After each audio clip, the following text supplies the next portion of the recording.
devil in the detail. Have Man Utd improved under Erik Ten Hag? Damning stats reveal whether Red Devils should have just stuck with Solskjaer.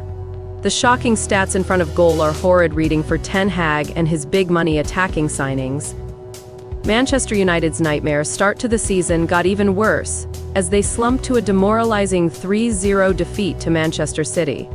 Their rivals ran riot at Old Trafford yesterday with the club in crisis.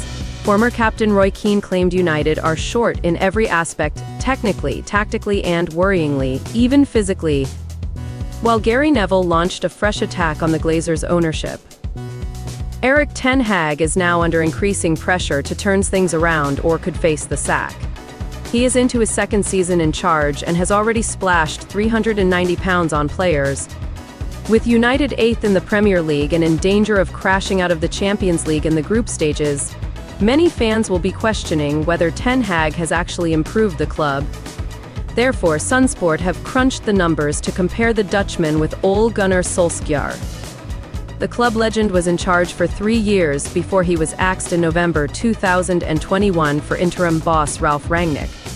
Ten Hag has so far taken charge of 48 Premier League games, and we have weighed up the stats during his tenure to the final 48 matches that Solskjaer was at the helm for, which resulted in his sacking, and the numbers are damning, showing there has been little difference overall in terms of points. Ten Hag's side managed to pick up 90 points, and Solskjaer achieved just slightly less with 88. The current boss has won 3 more games with 28 victories compared to 25, but meanwhile has lost 4 more times, suffering 14 defeats in contrast to Solskjaer's 10. There has also been far fewer draws under the ex-Ajax gaffer, 6 compared to Ole's 13.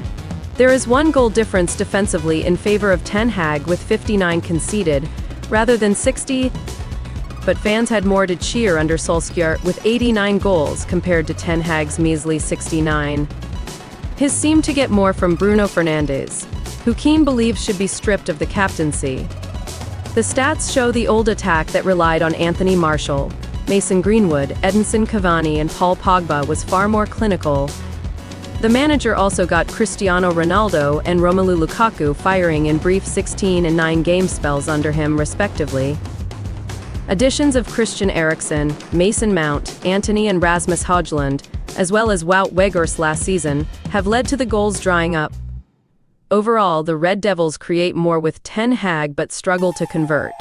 They have taken 744 shots under him versus 676 with Solskjaer, but still managed to score 20 times fewer.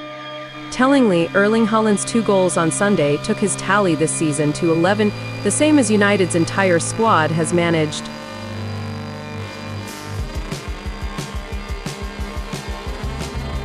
The other major difference between the 2 bosses comes via tackles, with Ten Hag's pressing style seeing them put in 818 challenges compared to 674 under the Norwegian. It is worth noting that Ten Hag did lift the Carabao Cup last season, after the club went trophyless for 3 years under his long-term predecessor. But nothing sums up the club's staggering decline better than the fact that United have now lost as many home games since Sir Alex Ferguson left as he did during his reign from 1986 to 2013. Fergie oversaw 405 home league games and suffered defeat on 34 occasions. There has been 196 Old Trafford Prem matches in the dire decade following his retirement, and 34 defeats have already been reached by 8 successors.